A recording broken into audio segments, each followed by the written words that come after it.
محمد المصطفى العبد المؤيد والرسول المصدق المحمود الأحمد محبوب رب العالمين أبي القاسم محمد. درود ذرا بلند آواز سے پڑھیں، روز جمعہ ہے. بار دیگر صلوات اللہم صلی علی محمد وآل محمد. ثم الصلاة والسلام على أهل بيت النبوة ومعدن الرسالة ومختلف الملائكة. قال رب الأرباب في شان أهل بيت المجتبى إنما يريد الله ليذهب عنكم الرجس أهل البيت وَيُطَهِّرَكُمْ تَطْهِيرًا.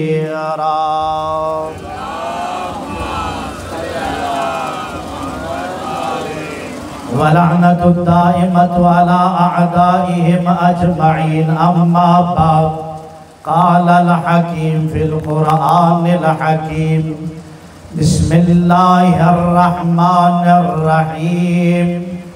يوم ندعو كل أناس بإمامهم. صلوات پڑھ جی محمد وآل محمد.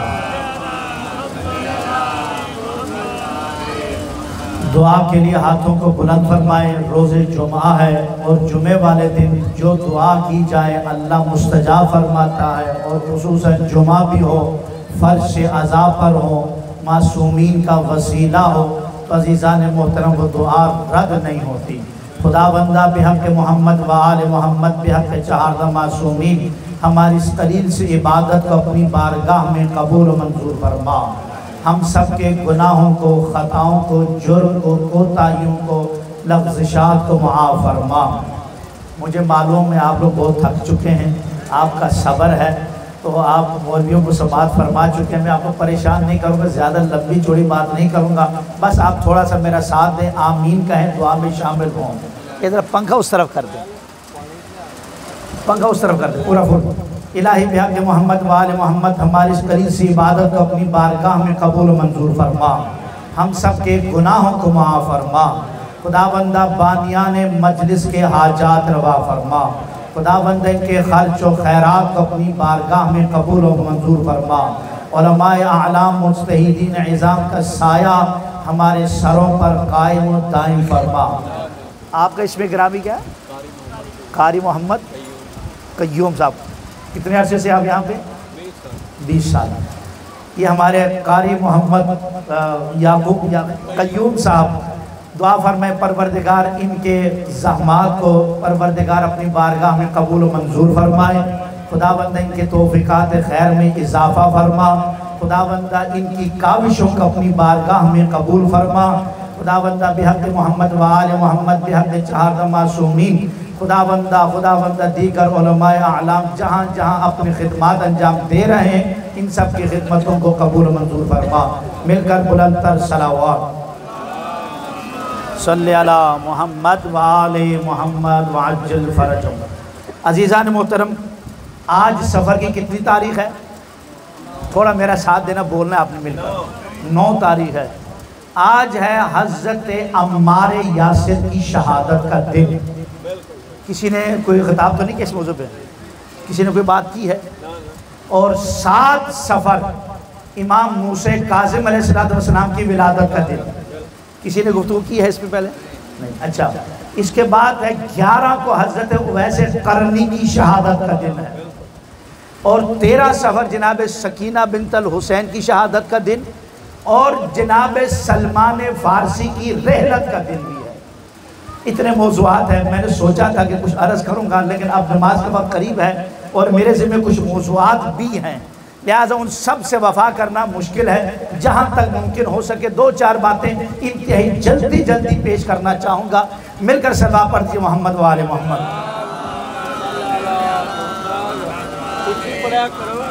عزیزان محترم، ارشاد پروردگار یوم ندعو کل اناس بامامہم، ہم محشر کے میدان میں ہر کسی کو آدم سے لے کر خاتم تک، خاتم سے لے کر قیامت تک جتنے بھی انسان آئیں گے، ہر انسان کو اس کے امام کے ساتھ بلائیں گے۔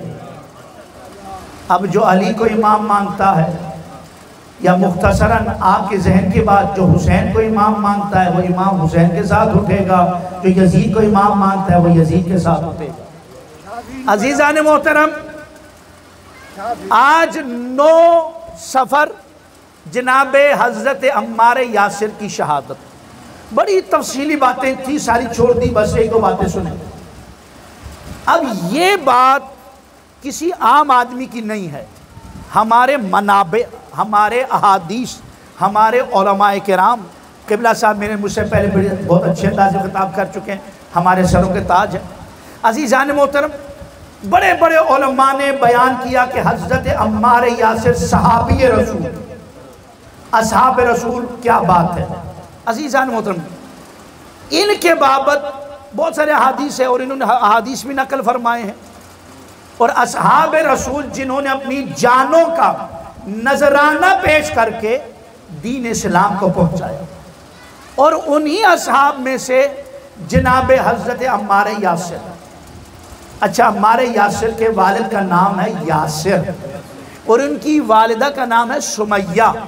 جا کر تاریخ میں ڈھونڈ لیجئے کہ کتنا ان پر ظلم ہوا ہے۔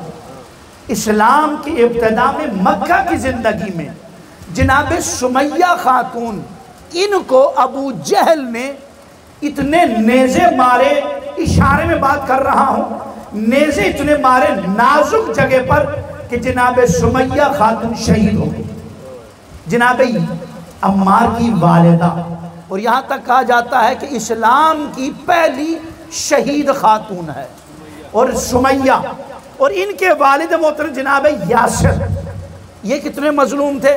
فرماتے ہیں کہ تاریخ لکھنے والے کہ عرب کی گرمی، آپ جانتے ہیں مکہ کی گرمی، اس گرمی میں جب پتھر گرم ہوتے تھے ان کے وجود کو ننگا کیا جاتا تھا اور انہیں اس پتھر پر لٹایا جاتا تھا اور اوپر سے بھی پتھر رکھا جاتا تھا، اتنا ظلم کیا جاتا تھا۔ جناب عمار یاسر صحابی رسول کو اتنا مارا جاتا تھا، زخمی ہو جاتے، لہو لہان ہو جاتے، یہاں تک کہ غش کھا کر گر پڑتے، لیکن پھر بھی کسی موقع پر بھی کلمہ حق بلند کرنے سے پیچھے نہیں آتے۔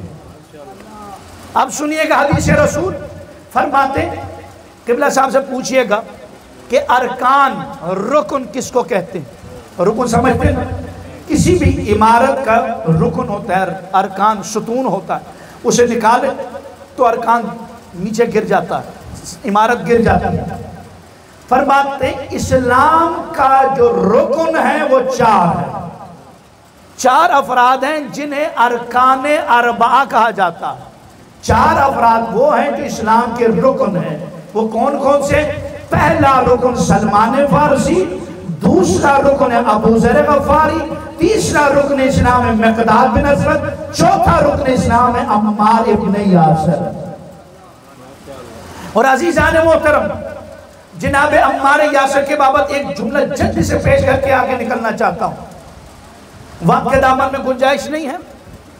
اچھا، اس روایت کو لکھنے والے علامہ باقر مجلسی حیات القلوب جلد نمبر 2 اور جناب علامہ محمد حسین بخش جاڑہ تفسیر انوار نجف، اس میں بھی یہ ملے گا آپ کو۔ روایت کیا ہے؟ جناب عمار نے یہودی سے 30 درہم ادھار لیے ہوئے تھے، اس یہودی نے بازار میں حضرت عمار کو پکڑا، پریشان کیا، تکلیف دیا، جناب عمار پریشان ہوئے، یکا یک امیر المؤمنین وہاں تشریف لائیں، انہوں نے استغاثہ بلند کیا کہ یا علی، یہ لوگ مجھے تکلیف دے رہے ہیں، یہ یہودی مجھے تکلیف دے رہا ہے۔ اب روایت کے جملے یہ ہے، قرض کی بنیاد پر نہیں بلکہ اس لیے کہ میں آپ کا چاہنے والا ہوں۔ یہودی تکلیف دے رہے اس لیے کہ علی کا چاہنے والا ہے، اسلام لے کر آیا ہے، مسلمان ہو گیا، مومن ہے۔ اب اس نے جب تنگ کیا، استغاثہ بلند کیا، امیر المومنین کچھ کرنا چاہتے تھے کہ جناب عمار نے فوراً کہا مولا آپ ایک مہربانی کریں، اللہ سے دعا کریں اپنے خالق سے کہ اللہ کوئی ایسا سبب بنائے کہ میں اپنا قرض جو یہودی سے لیا ہے وہ ادا کر دوں تاکہ ہمیشہ کے لیے میری جان چھوٹ جائے۔ اب مولا نے سب سے پہلے تو دعا کی پروردگارہ عمار کی حاجت کو روا فرما، اور اس کے بعد فوراً جناب عمار سے کہا عمار یہ سامنے جو پتھر ہے اسے اٹھا۔ مولا یہ تو پتھر ہے، کہا اس کے قریب جا کر اللہ کو واسطہ دے یا اللہ تجھے علی کا واسطہ اسے سونا بنا دے۔ مولا علی کا واسطہ دیا، پتھر سونا بن گیا۔ اب پتھر تھا سخت، عمار اسے توڑ نہیں سکتے، کہ یار یہ تو سخت ہے، کہ اللہ سے پھر واسطہ دے میرے نام کا اور یہ نرم ہو جائے گا۔ اب یہ روایت کے جملے علامہ حسین بختیارہ نے یہ جملہ لکھا ہے کہ عمار میرا واسطہ دے، یہ سخت پتھر سونا جو پتھر کی شکل میں ہے یہ پھر نرم ہو جائے گا۔ عمار سن، اللہ نے حضرت داؤد کے لیے جو لوہے کو موم بنایا تھا وہ میرے نام کی برکت سے بنایا تھا۔ نعرہ تکبیر، نعرہ رسالت، یا رسول اللہ، نعرہ حیدری،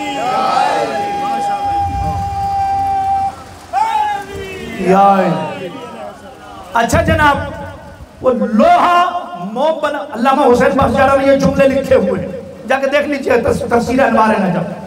اچھا جناب عمار نے واسطہ دیا، پتھر موم ہوا، آٹے کی طرح بنا، نکال کر اسے دیا۔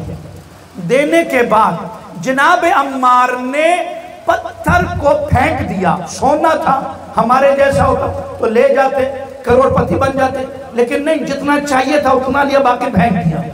پھینکا تو پوچھا کہ عمار کیوں پھینک کر رکھ لیتا، تیرے کام آتا۔ کہا مولا میں نے قرآن میں پڑھا ہے کہ جب بندہ غنی ہو جاتا ہے تو سرکش بنتا ہے، لہٰذا میں سرکش نہیں بننا چاہتا۔ ثروت جب آتی ہے، دولت جب آتا ہے تو بندہ سرکش ہو جاتا ہے، میں سرکشی اختیار نہیں کرنا چاہتا۔ مولا میرے لیے بس اتنا کافی ہے کہ میں آپ کا جاننے والا ہوں اور آپ کا ماننے والا شیعہ ہوں، بس میرے لیے اتنا ہی کافی ہے۔ اور اس کے بعد رسول اکرم نے چند جملے ارشاد فرمائے کہ فرمایا فرشتوں نے جناب عمار کی اس سیرت پر تعجب کیا، اور اس کے بعد کا عجب جملہ فرمایا عمار سن، اللہ نے تمہاری اس سیرت کی وجہ سے تجھے علی کا ایمانی بھائی بنا دیا۔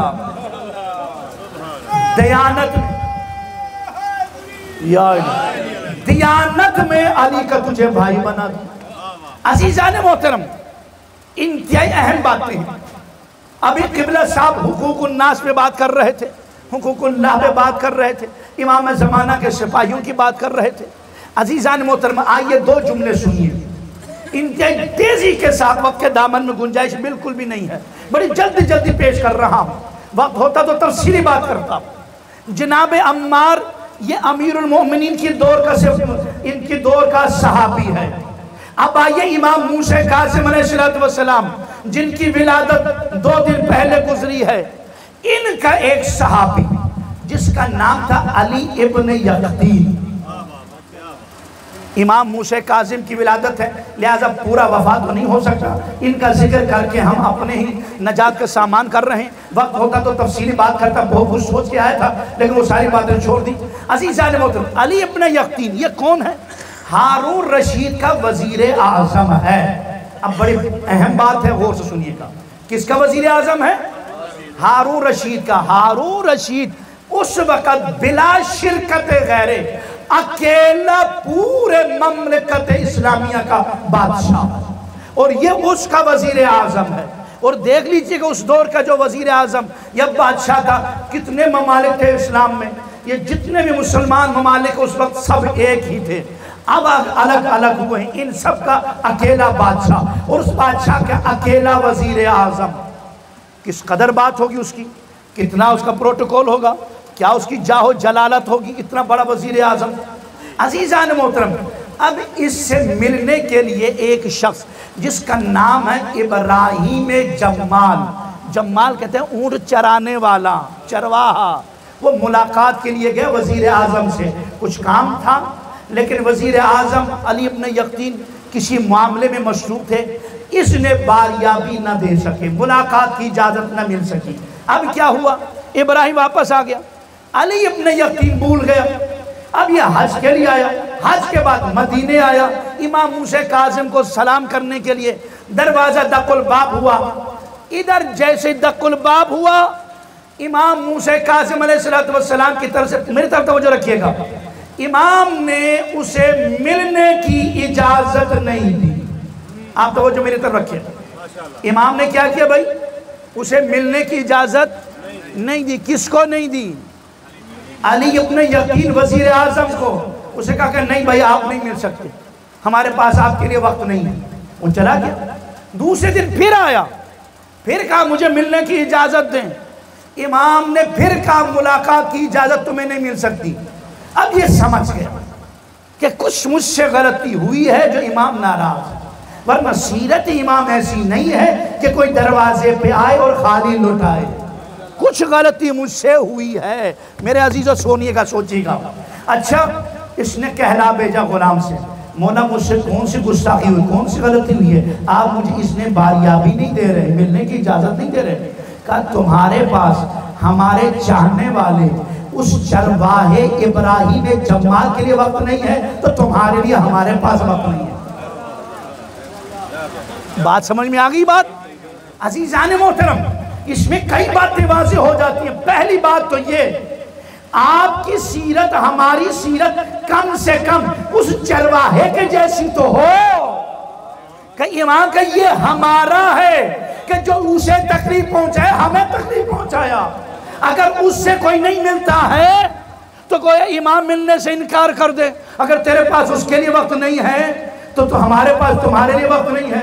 اب ایمان سے بتاؤ بھائی، اب یہاں پر شرق پور میں کتنے ایسے ابراہیم جمال ہوں گے؟ انشاءاللہ ہوں گے، بہت سارے لوگ ہوں گے. ہم نہیں جانتے وہ الگ بات ہے، امام تو جانتے ہیں، خدا تو جانتا ہے. تو عزیزان محترم، پہلی بات تو یہ کہ اگر کوئی مومن ملنے کے لیے آئے تو دروازے سے خالی نہ لوٹایا کرو، بچوں کو بھیج کر نہ کہا کرو کہ ابا گھر میں نہیں ہے. یہ جرم ہے ایک بات. دوسری بات، فون کرتے ہیں تو فون دیکھا یا کاٹ دیا یا سنتے ہی نہیں ہے. یہ بڑا جرم ہے، بہت بڑا جرم ہے کہ نہ ملنا بڑا جرم ہے. بھئی وقت نہیں ہے، بڑی جلدی ایک بات سن لیجیے گا. ایک نبی کا دور ہے، غالباً حضرت موسیٰ کا دور تھا یا رسول اکرم کا کسی نبی کا دور تھا. میں نے پڑھا ہے کتاب میں کہ ایک شخص، 3 مومن گھر میں تھے، بلکہ 2-3 دوست تھے مومن، 3 دوست مومن تھے. دو مومن گھر میں موجود تھے کسی کے گھر میں، اور ایک مومن جو تیسرا تھا وہ نہیں تھا. وہ ان سے ملنے کے لیے آیا، دروازہ کھٹکھٹایا تو غلام نے بغیر رضامندی مومن کے اس مومن سے کہہ دیا تیسرے سے کہ بھئی وہ مالک گھر میں نہیں ہے، آپ کہیں اور کسی دن اور آ جائے. وہ چلا گیا. اس کو پتا چلا ان دونوں مومنوں کو کہ اس نے یہ جواب دیا ہے. کوئی اسے جھڑکا نہیں، ناراض نہیں ہوئے. خیر تیسرے دن پھر یہ ملے تینوں. ملنے کے بعد کہیں جا رہے تھے، آسمان سے بجلی گری. وہ 2 دوست جو دوسرے تھے مومن وہ مر گئے، جل گئے. وہ تیسرا بچ گیا. وہ حیران ہو کر نبی کے پاس آئے، یا نبی اللہ، آسمان سے بجلی گری تھی، میں بچ کے، وہ دونوں جل گئے ہیں. کہا اس لیے جلے ہیں، ان دونوں نے تمہارا حق ضائع کیا تھا. اس نے ملنے سے تجھ سے انکار کیا تھا، اس کی سزا انہیں ملی ہے. انہوں نے اس غلام کو سرزنش بھی نہیں کیا اور بعد میں تیرے ملنے پر تجھ سے معذرت بھی نہیں کی. بات سمجھ میں آ رہی ہے؟ مومن سے غلط بیانی کا جرم کتنا ہے. اللہ اکبر، غلط بیانی نہیں. اچھا پھر عزیزان محترم، بات بڑی لمبی ہو جاتی ہے، مختصر کر دوں. لے بھائی، علی ابن یقطین جیسے ہی پتہ چلا کہ ابراہیم جمال ناراض ہے، اور اس کی رضامندی کے بغیر امام نے معاف نہیں کرنا۔ دیکھیں امام کی رضامندی رضا خدا ہے، امام اگر ناراض ہے اللہ بھی ناراض ہے۔ اب کیا ہوا؟ جناب علی ابن یقین نے کہا مولا میں یہاں مدینے میں، وہ کوفے میں ہے، اب میں کیسے اسے مناؤں؟ امام نے فرمایا تو ارادہ کر، تو دل سے یقین پیدا کر، پہنچانا ہمارا کام ہے۔ بھائی ارادہ کر، تو یقین کے ساتھ، پہنچانا ہمارا کام ہے۔ مولا میں نے ارادہ کیا، میں یقین کے ساتھ جاؤں گا اور ابراہیم سے معافی مانگ کے آؤں گا۔ کہ پھر جا جنت البقیع میں، وہاں تجھے تیار گھوڑا ملے گا زین سمیت، اس پر بیٹھنا، لمحوں میں تجھے مدینے سے کوفہ پہنچائے گا۔ وہ گیا تو دیکھا واقعاً گھوڑا تیار ہے، گھوڑے پر بیٹھا۔ بیٹھنے کے بعد جیسے ہی دوسرا قدم اٹھایا، مدینے سے دوسرا قدم ابراہیم جمال کے دروازے کے آگے کوفے میں تھا۔ دق الباب کیا، دروازہ کھٹکھٹایا، کہا کون ہے؟ کہا وقت کا وزیر اعظم علی ابن یقین۔ کہا علی ابن یقین میرے دروازے پر؟ کہا دیکھ ملنا چاہتا ہوں، بہت اہم کام ہے۔ دروازہ کھلا، جی حضور فرمائیے۔ خدا را غور کرنا میرے بچوں، نوجوانوں، بزرگان سے دعا لیتے ہوئے اب اندر آئے۔ کہ کیا کام ہے؟ کہ تو مجھ سے ملنے آیا تھا، میں مشروط تھا، تجھے اذن نہیں دیا، تجھ سے ملاقات کی اجازت نہیں دی، لہٰذا اس غلطی کی بنیاد پر میرا امام مجھ سے ناراض ہے، جب تک تو مجھے معاف نہیں کرے گا میرا امام مجھے معاف نہیں کرے گا۔ اس نے کہا میں نے آپ کو معاف کر دیا اللہ کے راہ میں۔ کہا ایسے معافی نہیں۔ کہا کیسے؟ کہا معافی کی سند چاہیے۔ علامہ باقر مجلسی نے لکھا ہے، کسی اور کی بات نہیں ہے۔ اب کیا کہا علی ابن یقین نے؟ کہا میں زمین پر لیٹتا ہوں، تو اپنے پاؤں سے میرے رخسار پر اپنے قدم کے نشان بنا، میں وہ نشان لے کر جاؤں تاکہ امام کو کہوں کہ یہ سند معافی لے کر آیا ہوں۔ کہ یہ کیسے ممکن ہو سکتا ہے؟ وزیر اعظم اور اس کے چہرے پر میں پاؤں ماروں؟ ضرب کا لفظ ہے کہ اب مجبور کیا، واسطے دیے، علی ابن یقین زمین پر لیٹا، اس نے زور زور سے پاؤں مارنا شروع کیا، اتنے پاؤں مارے کہ اس کے رخسار پر نشان بنے۔ ساتھ ساتھ علی ابن یقین وزیر اعظم کہتا ہے یا اللہ تو گواہ رہنا ابراہیم نے مجھے معاف کیا ہے۔ اور ایمان سے بتاؤ کتنے ایسے امام کے ماننے والے، کیا ایسی سیرت ہمارے ہاں ہے؟ آج اگر ایک مومن ناراض ہو جائے تو ہم کیا کرتے ہیں؟ اللہ اکبر۔ آپ کی پنجابی میں ایک جملہ ہے نا، خسمان خان۔ عزیزان محترم یہ جملے غلط بات ہے۔ اگر مومن ناراض ہے مر جائے جنت میں نہیں جا سکتا۔ میں نے یہ عشرے کے خطبات میں بہت کچھ، عشرے کے یہ مجالس میں بہت کچھ بیان کیا تھا، اس میں ایک جملہ یہ سن لیجئے گا، حرمت المؤمن اعظم من حرمت الکعبہ، مومن کی عزت اور آبرو کعبے کی عزت اور آبرو سے بڑھ کر ہے۔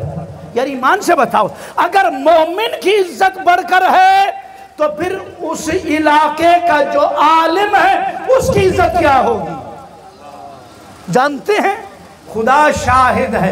اچھا یار عالم کی بات آگئی تو روایت ذہن میں آگئی۔ آپ لوگ ماشاءاللہ سارے نمازی ہیں، بہت مختصر کر دے، کچھ 5-10 منٹ باقی شاید سے بھی کام وقت ختم کر دوں۔ آپ نے سب نمازی ہیں، نماز پڑھتے ہیں ماشاءاللہ، جماعت کے ساتھ پڑھتے ہیں۔ جماعت کی فضیلت عجب ہے، جماعت کی فضیلت عجب ہے۔ بات ذہن میں آگے علی ابن یقین سے بات ختم کرنے جا رہا ہے۔ نماز جانتے کتنا فضیلت ہے؟ پہلی بات تو یہ جناب علی، اب یہ بڑی تفصیلی بات ہے، صدقہ جو ہم دیتے ہیں، ایک صدقہ جو 1 روپیہ دیا تو اس کا اجر و ثواب کتنا ہے؟ اللہ اکبر، 70 بلاؤں کو ٹالتا۔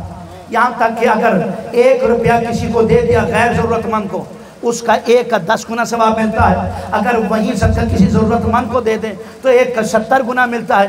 اگر آپ وہیں 1 روپیہ اپنے ماں باپ ضرورت مند پہ خرچ کر دیں تو 1 کا 70 گنا 700 گنا اجر ملتا ہے۔ اور اگر عزیزان محترم وہی روپیہ پیسہ اپنے عزیز رشتہ دار غریب پر جو ضرورت مند ہے اس پہ خرچ کریں 1 کا 70,000 گنا۔ اور اگر وہی 1 روپیہ دین محمد و آل محمد پر خرچ کرے تو ایک کا کتنا اجر ملتا ہے؟ فرماتے 1,00,000 گنا اجر ملتا ہے۔ صدقے کی یہ حیثیت ہے۔ تو فرماتے اگر کوئی بندہ کائنات، جتنی کائنات، زمین و آسمان، اتنا سونا چاندی جو بھی آپ تصور کر سکتے ہیں اللہ کے راہ میں خرچ کر دے تو فرماتے وہ سب ایک طرف، اس سے ایک حج افضل ہے۔ حج کسی کے گردن پر ہو اور نہ کرے، فرماتے وہ مر گئے تو یہود و نصارہ مرے گا، مسلمان نہیں مرے گا۔ اور فرماتے اگر کوئی بندہ 1000 حج کرے اس سے بہتر ہے ایک واجب نماز ادا کرے، اس کی فضیلت زیادہ ہے۔ اور عزیزان محترم یہاں تک پہنچ گئے ایک واجب نماز اگر ایک پیش نماز ہو اس کے پیچھے ادا کریں، ایک پڑھنے والا ایک پڑھانے والا، تو ایک نماز کا 25 گنا ثواب۔ 2 ہو جائے تو 25 کو 25 سے ضرب دو، اگر 3 ہو جائے جو حاصل آئے گا 25 سے 25 کا ضرب اس کو 25 سے ضرب دو، اسی طرح 10 تک چلا جاتا ہے۔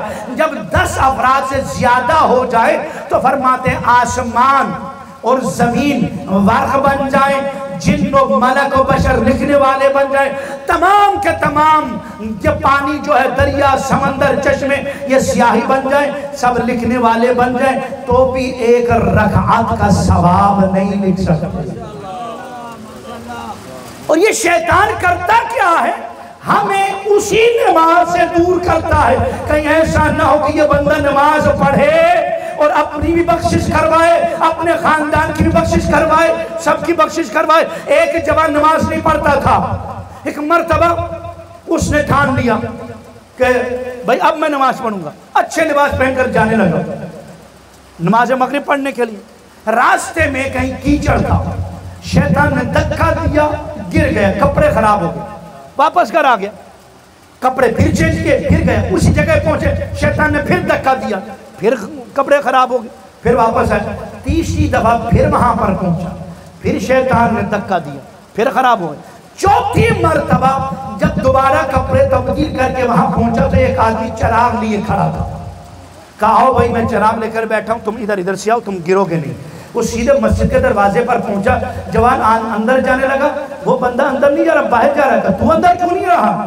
کہا میں نے اندر نہیں جانا۔ کہا کیوں؟ کہا میں شیطان ہوں، راستہ تو دکھا رہا ہے، گرنے سے تو بچا رہا ہے اور مجھے کہتا ہے مسجد میں نہیں جانا ہے۔ کہا اس لیے پہلے 3 دفعہ میں نے گرایا تھا، اب چوتھی دفعہ راستہ کیوں دکھا رہا ہے؟ کہا اس لیے جب تو ارادہ کر کے آیا نماز پڑھنے کے لیے میں نے تجھے گرایا، اللہ نے کہا فرشتوں گواہ رہنا میں نے اس کے سارے گناہ معاف کر دیے۔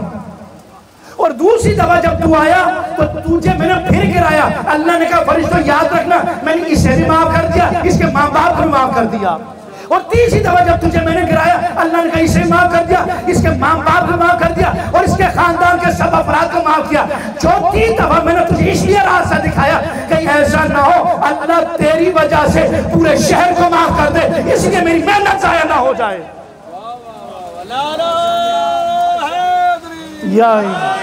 عزیزان محترم اگر نماز پڑھنے کی یہ فضیلت ہے تو جو عالم پڑھا رہا ہے اس کی کیا فضیلت ہوگی؟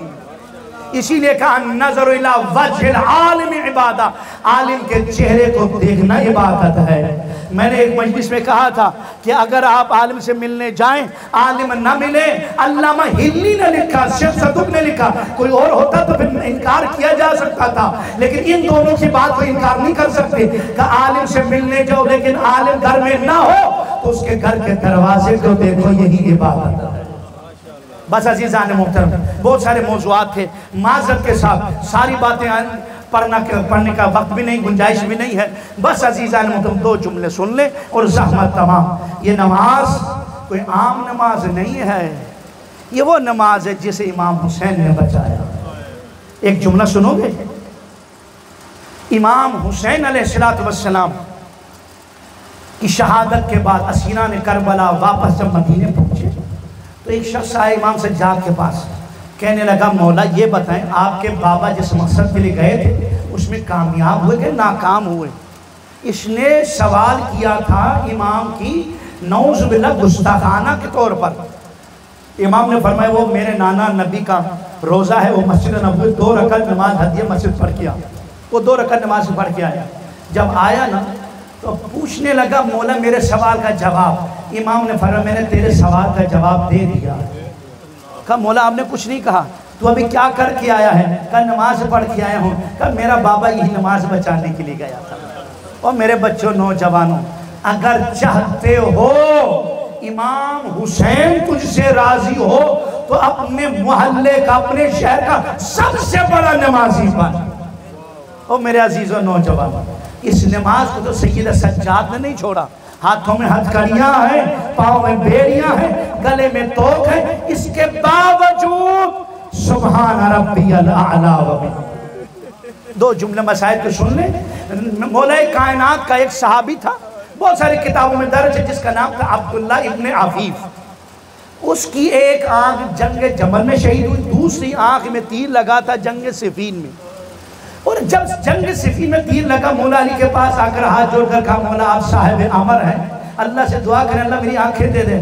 کہا عبداللہ نہ مانگا آنکھیں، ایک زمانہ آئے گا تو پچھتائے گا کاش میری آنکھیں نہ ہوتی۔ کہا مولا آپ امام ہیں، جب آپ کہتے ہیں تو پھر سچ ہوتا ہے، مجھے پھر آنکھیں نہیں چاہیے۔ اب وقت گزرتا رہا، امیر غریب ہو گئے، شریف اجڑ گئے، زینب قید ہو کر شام آ گئی، بازاروں میں آ گئی۔ ایک مرتبہ ایک خبیث انسان نے آواز بلند کی، دیکھو باغی کی بہن آ رہی ہے۔ جیسے یہ کہا جناب زینب سے برداشت نہیں ہوا، کہا اسکت، خاموش۔ سب خاموش ہوئے، علی کے لہجے میں خطبے دیے۔ عبداللہ ابن عفیف اسی بازار میں تھا، ساتھ والے کا کندھا ہلا کر کہتا ہے وہ کوئی قیامت تو نہیں آ گئی؟ کیا ہو گیا ہے؟ کیا علی تو نہیں دوبارہ آ گئے؟ کیا علی کا کوئی بیٹا تو نہیں جو علی کے لہجے میں خطبے دے رہا ہے؟ کہ اللہ کا شکر کر کے تیری آنکھیں نہیں ہے، آج بازار میں نہ علی ہے نہ علی کا کوئی بیٹا ہے، بلکہ علی کی بڑی بیٹی زینب کبریٰ ہے جو ننگے سر ہاتھوں میں رسیاں پہنے علی کے لہجے میں خطبے دے رہی ہے۔ عزاداروں اسی بازار سے گزر رہی ہے کہ یکا یک ایک خاتون نے اپنے چھت سے دیکھا جناب سیدہ زینب کے آغوش میں گود میں جناب سکینہ ہے، 4 برس کی بچی ہے، ہونٹ پیاس کی وجہ سے خشک ہو چکے ہیں۔ جلدی سے کہا کنیز سے جلدی سے پانی کا جام لے اور جا کر میرے ساتھ آ، بلکہ اس کو ساتھ لے کر آئی۔ آنے کے بعد جناب زینب کے قافلے کو رو کر کہا اے بی بی میرے نبی نے کہا تھا جب بھی کوئی پریشانی ہو تو کسی قیدی سے دعا کرا لیا کرو، میری 3 دعائیں ہیں تو 3 دعائیں کر دے اور میں تیرے بچی کو پانی پلاتی ہوں۔ کہا پہلے دعا منگا، تیری دعا کیا ہے؟ کہا بی بی پہلی دعا یہ ہے دعا کر جس طرح تیرا گھر اجڑا ہے میرا گھر نہ اجڑے، یا اللہ جس طرح زینب کا گھر اجڑا ہے اس کا گھر نہ اجڑے۔ جناب سکینہ نے آمین کہے۔ کہا دوسری دعا کر کہ جس طرح تیرے بچے یتیم ہوئے ہیں ہمارے بچے یتیم نہ ہو، یا اللہ جیسے ہمارے بچے یتیم ہوئے ہیں اس کے بچے یتیم نہ ہو۔ تیسری دعا کر کے اللہ مجھے مدینے لے جائے۔ کہا بی بی مدینے جا کے کیا کرے گی؟ کہا میری آقا زادی رہتی ہے، تیری آقا زادی کا نام کیا ہے؟ یہ شرابیوں کا محلہ ہے، یہ بدماشوں کا علاقہ ہے، میں اپنے آقا زادی کا نام نہیں لے سکتی۔ کہ اسی شہر میں اسی بازار میں تیری آقا زادی آ جائے پہچان لے گی کہ قیدن ہوشگار وہ آیت تدہیر کے سائے میں پلنے والی یہ بدماشوں کا علاقہ، شرابیوں کا علاقہ، بدماشوں کے شہر میں اپنے آقا زادی کا نام کیسے لے سکتی ہوں؟ یہ کہنا تھا۔ جناب زینب آگے بڑھی، چہرے سے بالوں کو ہٹا کر کہا ام حبیبہ مجھے پہچان، میں تیری آقا زادی زینب کبریٰ، ہائے میرا اکبر مارا گیا، ہائے میرا قاسم، ہائے میرا حسین۔ الا لعنت اللہ علی القوم الظالمین وسیعلم الذین ینقلبون۔ تمام احباب کی مرحومین کے لیے خصوصاً بانیان مجلس کے جملہ مرحومین کے لیے ایک دفعہ سورہ حم 3 دفعہ سورہ اخلاص کی تلاوت کرنا ہے۔